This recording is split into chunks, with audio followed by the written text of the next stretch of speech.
My name is Jocelyn Reed and I'm 30 years old. I came back to Nashville for my dad's 60th birthday, expecting a warm family reunion filled with laughter memories, and maybe even a sense of healing. Instead, I was humiliated in front of everyone. Picture the scene: a lively backyard party, string lights glowing like fireflies, the smell of barbecue in the air, and guests chatting cheerfully with glasses clinking. I had spent hours carefully folding and decorating a small handmade paper gift box, something simple but deeply meaningful, holding a surprise I truly believed could change my family's future forever. When I handed it to my dad, I smiled, hoping he would see the love and thought behind it. But then my sister suddenly snatched it from his hands, holding it up as if it were garbage before tossing it carelessly across the lawn. "What's this, Jocelyn? Another cheapskate move?" She sneered, her voice loud enough for every guest to hear. The crowd froze. Heat rushed to my cheeks, but I stood there in silence while she laughed loudly with her boyfriend mocking my pathetic gift. Whispers spread through the crowd. Some people chuckled under their breath. Others avoided looking at me. 15 minutes later, when that little box was finally opened, my sister's smug grin melted into shock. She wished she could take back every cruel word. And what was inside? Let's just say it turned the entire party upside down, and not in the way she ever expected. What do you think matters more, the price of a gift or the heart behind it? Let me know in the comments. 4 years ago, I left Nashville for Tokyo, chasing a job in tech that sounded like a long shot. I was 26, fresh out of grad school, with a suitcase and a vague plan. My sister Kelly thought I was crazy, said I'd crash and burn. She wasn't wrong to doubt me. Tokyo was brutal at first. The language barrier hit hard, and I spent months fumbling through meetings feeling like an outsider. But I stuck with it, coding late nights, pitching ideas no one asked for. By year 2, I'd landed a role at a startup that exploded into a multi-billion-dollar company. My stock options piled up, turning into tens of millions of dollars, enough to never worry about money again. I didn't tell anyone, not even my parents. I kept my old jeans, my beat-up laptop, and rented a tiny apartment. Why? I didn't want people to see dollar signs when they looked at me. I wanted real connections, not ones built on what I could buy. Coming back to Nashville, I had one goal: share my wealth with my family. I poured my heart into a small paper gift box, tucking the trust papers inside. It wasn't flashy, but it meant everything to me. I couldn't wait to see my dad Alan and my mom Susan open it at his birthday party. I imagined their relief, maybe even pride. But Kelly had other ideas. I got into town a few days early, renting a basic sedan to keep things low-key. Kelly picked me up from the airport, her shiny new BMW gleaming under the Tennessee sun. She wore a designer jacket, a handbag dangling from her arm that probably cost more than my rent in Tokyo. "Still driving rentals, Jocelyn," she said, smirking as she tossed my duffel bag in her trunk. I shrugged it off, hoping we'd reconnect. Over coffee the next day, she kept dropping hints about her life with her boyfriend Matthew. They'd just bought a condo, she said, flashing pictures of marble countertops and a rooftop pool. "You should visit," she added, her tone implying I couldn't afford a place like that. I sipped my coffee, biting my tongue. She didn't ask about Tokyo, just rambled about her latest shopping spree. The day before Dad's party, we met at their house for dinner. Kelly showed up in a silk dress, Matthew trailing behind in a tailored suit. He barely acknowledged me, too busy checking his phone. "You still doing that computer stuff?" Kelly asked, her voice dripping with pity. I nodded, keeping it vague. "Must be tough," she said, glancing at my plain sweater and sneakers. "Not everyone can keep up with Nashville's scene." Mom tried to change the subject, asking about my flight, but Kelly cut in, bragging about a new watch Matthew got her. It was clear she thought I was struggling, maybe even jealous of her flashy life. I let her assume whatever she wanted. The truth was, I didn't need a designer bag to feel good about myself. My worth wasn't in what I wore. It was in what I'd built and what I planned to give. That night, lying in my old bedroom, I thought about the gift box sitting in my suitcase. It wasn't just money, it was security for Dad and Mom, a chance for Kelly to chase her own dreams without leaning on Matthew. I pictured her face when she saw the trust papers, hoping it'd bridge the gap between us. We'd always been different, she loved the spotlight. I stayed in the shadows. But I believed family could outweigh that. I didn't know then how wrong I was, how her words would cut deeper than I could imagine. But that's what happens when you assume someone values the same things you do. The party was set for tomorrow, and I just wanted to show up simply as myself. No masks, no pretenses, nothing to hide. The evening of Dad's 60th birthday arrived, and I stepped into the backyard of his Nashville house, clutching the small paper gift box I'd made. The space was cozy, with picnic tables covered in checkered cloths and a few lanterns casting a warm glow. Guests mingled, sipping lemonade and beer, their chatter blending with soft country music from a portable speaker. I'd spent hours folding that box, knowing they held a future free of financial stress for my family. I wasn't ready to share what it meant yet, wanting the moment to feel right. But as I scanned the crowd, I felt a knot in my stomach. Kelly was already holding court, her laughter sharp and commanding.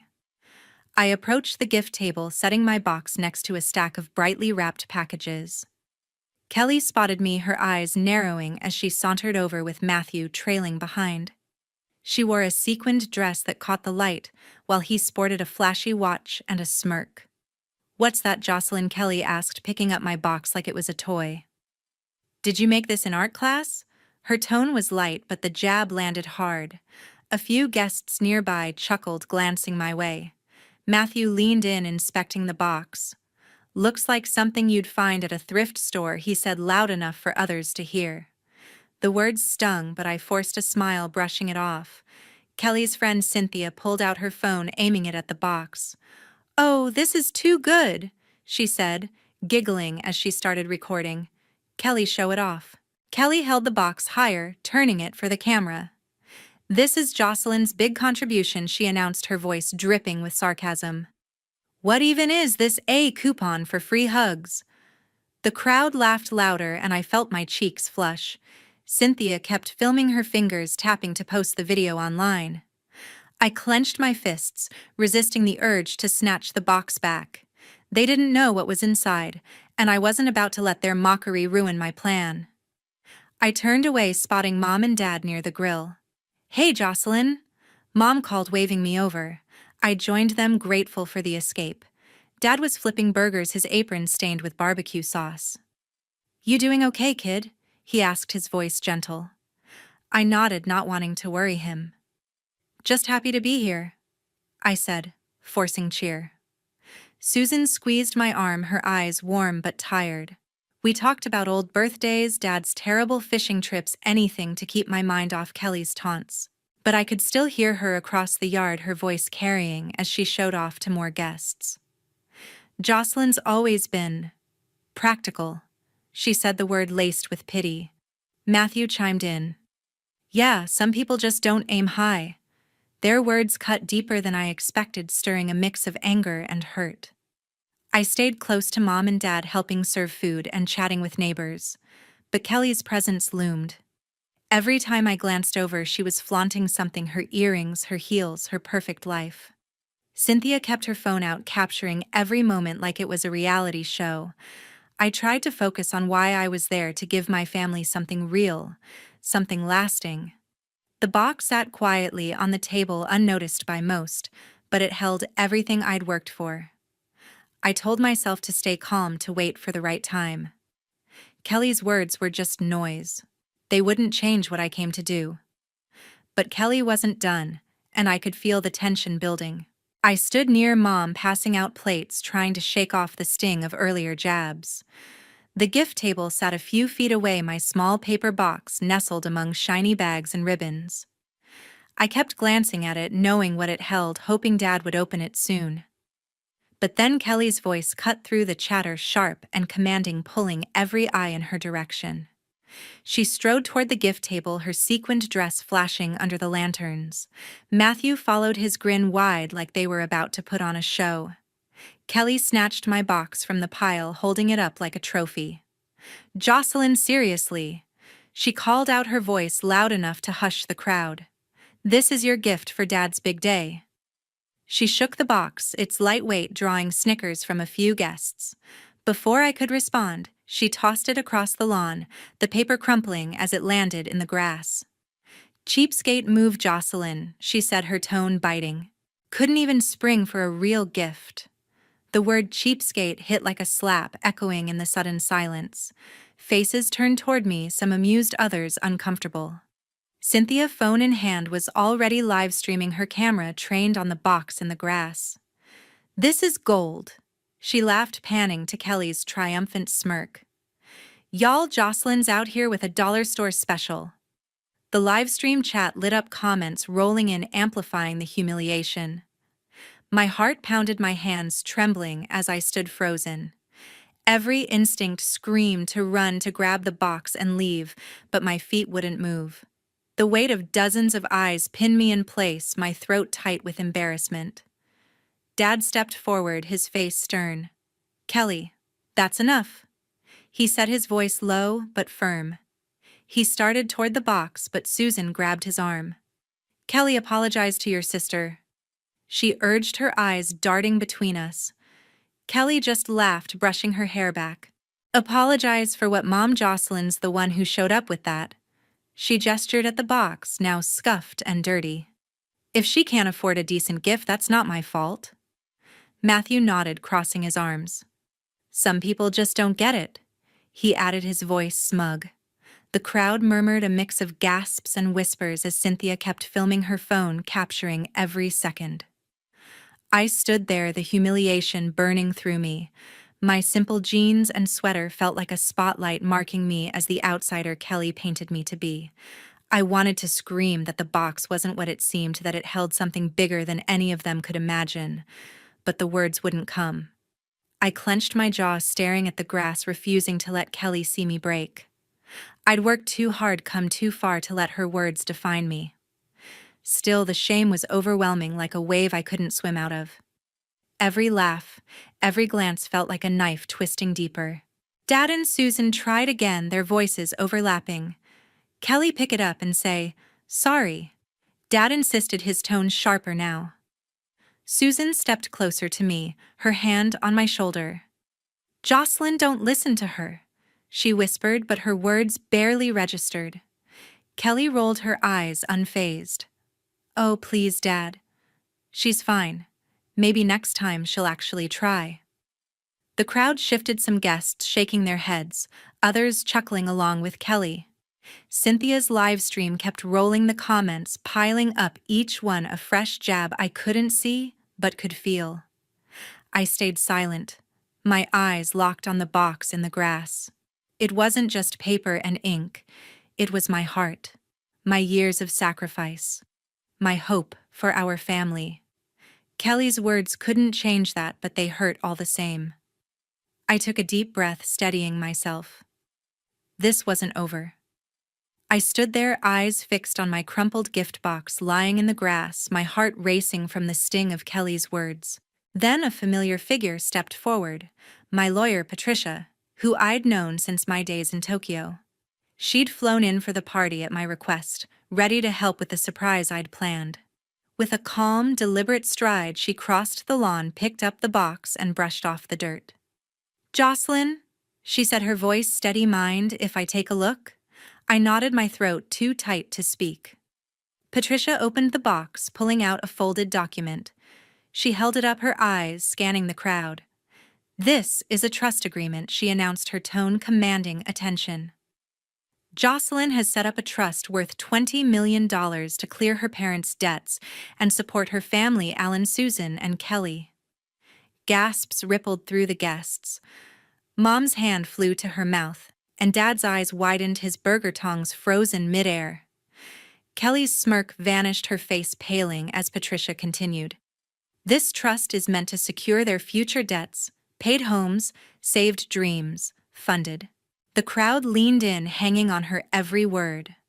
Patricia paused, flipping to the page listing the beneficiaries. She looked directly at Kelly, her expression unreadable. However, she said slowly, Jocelyn has the authority to amend the trust. Given recent behavior, she might reconsider who benefits. The words hung heavy like a storm cloud bursting. Guests turned to Kelly, their whispers sharp and accusing. Did she really say that about Jocelyn? One muttered. That's her sister, another hissed. Matthew shifted uncomfortably, his smug grin gone replaced by a nervous glance at Kelly. Cynthia, still live streaming, fumbled her phone, her eyes wide as the chat exploded with shocked emojis and comments. I stood silent, watching the shift unfold. Kelly's face crumpled, her confidence shattered. 20 million, she stammered, her voice barely audible. She looked at me, searching for something, denial maybe, or a sign I'd laugh it off. I didn't. The truth was out, and it wasn't the flashy reveal I'd imagined. It was raw, exposing not just my wealth, but the gap between me and Kelly. Patricia folded the document, tucking it back into the box. Jocelyn worked hard for this, she said, her voice firm. She wanted to share it with her family, but respect goes both ways. The crowd nodded, some glaring at Kelly, others shaking their heads in disbelief. Mom stepped closer, her eyes misty. Jocelyn, is this true? She asked, her voice trembling. I nodded, managing a small smile. It's for you and Dad, I said softly. I wanted to make things easier. Dad put his arm around Mom, his face a mix of pride and shock. Kid, I had no idea, he said, his voice thick. The guests' murmurs grew louder, their tone shifting from amusement to outrage. She called her a cheapskate for that, a neighbor whispered. Unbelievable, another said, loud enough for Kelly to hear. Matthew edged away, his phone suddenly more interesting than the scene. Cynthia's live stream was now a wildfire, the video racking up views as strangers online piled on. This is insane, one comment read. Her sisters loaded, and she did that. Kelly's eyes darted to Cynthia, who looked panicked, realizing her video was turning against her friend. I didn't know, Cynthia mouthed. But Kelly just stared, her hands shaking. The crowd's judgment was palpable, their whispers like a chorus of disapproval. I felt a strange mix of vindication and sadness. I hadn't wanted it to go like this, but Kelly's actions had forced the truth into the open. Patricia handed me the box, her eyes steady. It's your call, Jocelyn, she said quietly but loud enough for those nearby to hear. I took the box, its weight heavier now, not with paper, but with the choice ahead. Kelly's eyes met mine, pleading, but I looked away. The party wasn't over, but the air had changed. Kelly stood a few feet away, her face a mix of panic and desperation. She pushed through the crowd, her heels sinking into the grass as she approached me. Jocelyn, wait, she said, her voice softer now, almost pleading.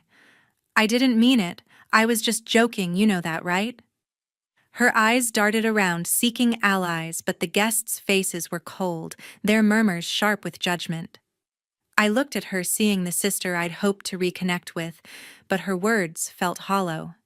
Joking, I said, my voice low but firm.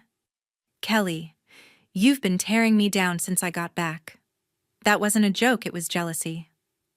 Her mouth opened, then closed, her cheeks flushing. The crowd watched, some nodding in agreement, others whispering about her behavior. Please, Jocelyn, she said, stepping closer, her hands clasped. Don't take me out of the trust. I need this. We're family. Her voice cracked, but I saw the calculation in her eyes, the same look she'd had when she flaunted her wealth. I shook my head. Family doesn't humiliate each other for laughs, I said. You made your choice. Matthew, who'd been hovering nearby, saw his chance. He stepped forward, his smile forced like a salesman pitching a bad deal. Jocelyn, let's talk this out, he said, his tone slick. We could work together, maybe invest some of that trust money. No need to cut Kelly out. His eyes gleamed with opportunism, and I almost laughed. Work together? I said, my voice sharp. You stood there while she mocked me. I'm not interested. Matthew's face fell, and he backed off, muttering something about misunderstandings. The crowd's whispers grew louder, some guests shaking their heads at his audacity. Cynthia, still clutching her phone, looked frantic. Her livestream had exploded, racking up thousands of views in minutes. The comments were brutal, calling Kelly entitled "fake" a bully. She threw her sister's gift and called her cheap one Reed. "What a snake," another said. Cynthia tried to stop the video, fumbling with her phone, but it was too late. The internet had latched on, and Kelly's name was trending for all the wrong reasons. "I didn't know it'd go this far," Cynthia said, her voice shaky as she approached Kelly. "I thought it was funny." Kelly glared at her, her eyes wet with tears. "Funny?" she snapped. "You made me look like a fool." Cynthia shrank back, the crowd's disapproval now aimed at her too. Mom and Dad pushed through, their faces etched with concern. Susan reached for my hand, her touch warm. "Jocelyn, we're so grateful," she said, her voice trembling with emotion. "We had no idea you'd done something this big for us." Dad nodded, his eyes misty. "You've always been the quiet one, but this is incredible," he said. I smiled, my heart full despite the chaos.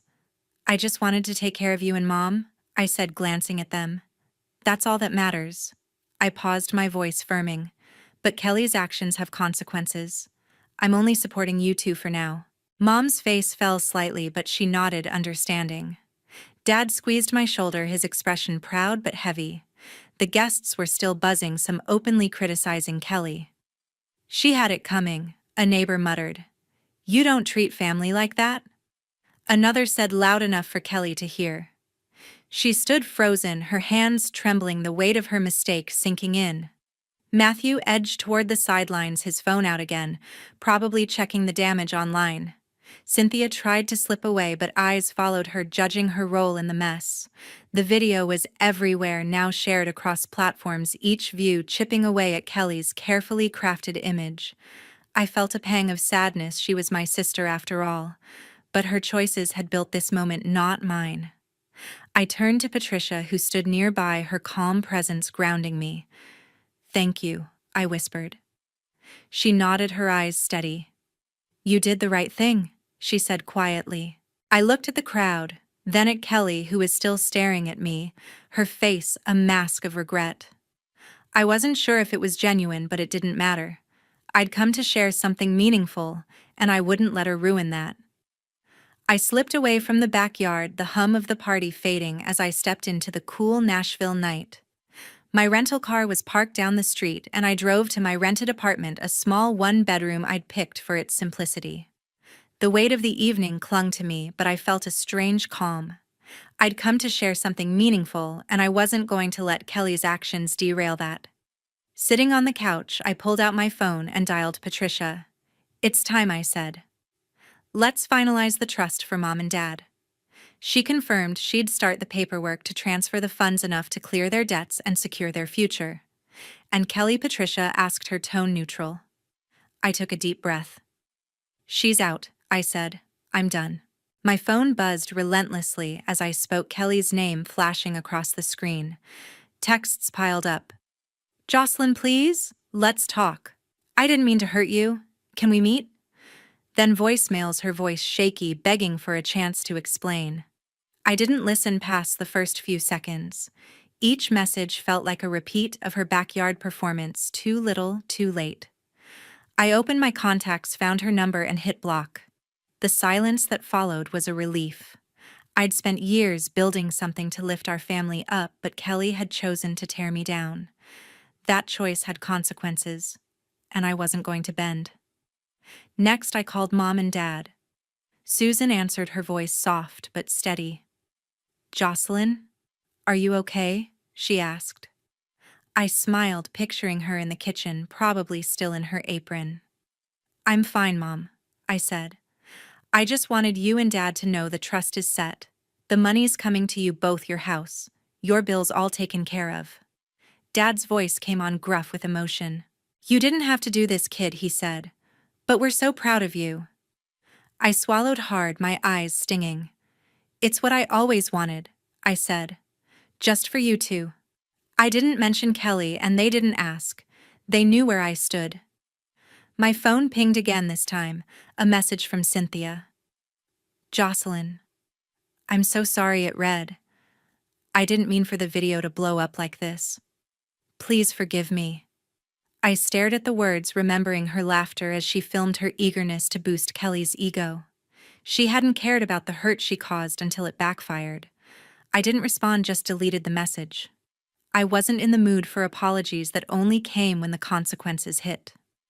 Cynthia's video was still spreading now, with hundreds of thousands of views. Social media was relentless, posts and tweets tearing into Kelly, calling her ungrateful, cruel, a fake.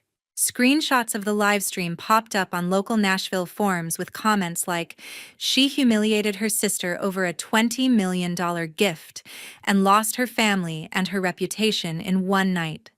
Kelly's carefully curated image was crumbling. I'd seen her Instagram before the party, glossy photos of her with Matthew, their condo, her designer bags. Now those posts were flooded with criticism. "You don't deserve a sister like Jocelyn," one read. "Hope the clout was worth it," another said. Matthew's accounts weren't spared either, with people tagging him as an enabler. I didn't check for long. Watching her world unravel wasn't as satisfying as I'd thought. It just felt empty. I'd wanted to share my success with her, to bridge the gap between us, but she'd burned that bridge herself. I leaned back, staring at the ceiling of my sparse apartment. The trust was in motion, Patricia handling the details. Mom and Dad would be okay, and that was enough. Kelly's messages were gone, her number blocked, her voice silenced in my life. I didn't know if she'd learn from this, if she'd ever see past her own pride. Maybe one day we'd talk again, but not now. I'd given enough. The morning brought a new chapter, and I was ready to move forward. Weeks had passed since the party, and I'd settled into a quiet routine in my Nashville apartment. My days were filled with coding for tech projects, my laptop glowing late into the night as I worked remotely for clients across the globe. The simplicity suited me: secondhand furniture, a coffee maker, a view of the city skyline through a small window. I didn't need flash to feel content. Every Sunday, I called Mom and Dad, their voices warm over the phone. "The house is paid off," Susan told me one evening, her tone lighter than I'd heard in years. "We're even planning a trip," Dad added, chuckling about a fishing cabin they'd always dreamed of renting. Knowing they were secure brought me a peace I couldn't put into words. Meanwhile, Kelly's life was unraveling in ways I hadn't anticipated. I didn't follow her online anymore, but snippets reached me through mutual acquaintances and news alerts. The video from the party had taken on a life of its own, racking up millions of views. Social media was unforgiving. People called her out for her cruelty, her posts buried under waves of criticism. Lost her sister, and her dignity. One comment read, "Friends she'd once bragged about had distanced themselves, unwilling to be tied to her tarnished image." Local Nashville gossip circles buzzed with stories of her being snubbed at events, her invitations drying up. The fallout wasn't just social. Word was Kelly was struggling financially, her lavish lifestyle crumbling without the trust funds she'd counted on. Then there was Matthew. I heard through a cousin that he'd left Kelly, packing up and moving out of their condo. Apparently, he'd been pitching business ideas to anyone who'd listen, trying to leverage Kelly's connections, but her ruined reputation dragged him down too. "He's gone," Susan mentioned during one call, her voice tinged with pity. "Left her with nothing but bills." I nodded silently, unsurprised. Matthew had always chased status, and Kelly was no longer a ticket to it. I didn't feel triumph, just a quiet sadness for the sister I'd once hoped to share this with. Her choices had built this mess, not mine. I thought a lot about what had happened, especially late at night when the city was quiet. The trust I'd set up for Mom and Dad was my way of showing love, not proving a point. I'd never wanted to flaunt my wealth like Kelly did with her designer bags and staged photos. That life felt empty to me, a chase for approval that never lasted. What mattered was honesty, being true to who you are, not what you can show off. I'd learned that in Tokyo, working long hours to build something real, and I carried it with me. The party had tested that belief, but I'd come out stronger, certain I'd made the right call by keeping my success under wraps until it mattered. Sometimes I'd check my phone expecting another message from Cynthia, but none came after her initial apology. I hadn't responded, and I didn't plan to. Her role in amplifying the drama wasn't something I could brush off even if she regretted it. The internet hadn't forgotten either. Her profiles were quieter now, her follower count dropping as people tied her to Kelly's downfall. I didn't dwell on it. My focus was forward projects, calls with mom and dad, maybe a weekend hike in the Smoky Mountains. I'd built a life that felt authentic, and that was enough. Kelly's name still popped up in passing local news mentioning her failed attempts to salvage her image, or a friend forwarding a meme about the Cheapskate incident. Each time I felt a pang, but let it go. I'd given her a chance, and she'd chosen to burn that bridge. Maybe one day she'd see what really mattered, but that wasn't my burden to carry. I looked out my window, the Nashville lights twinkling below. My life was simple, but it was mine, built on choices I could stand by. The future was open, and I was ready to write it my way.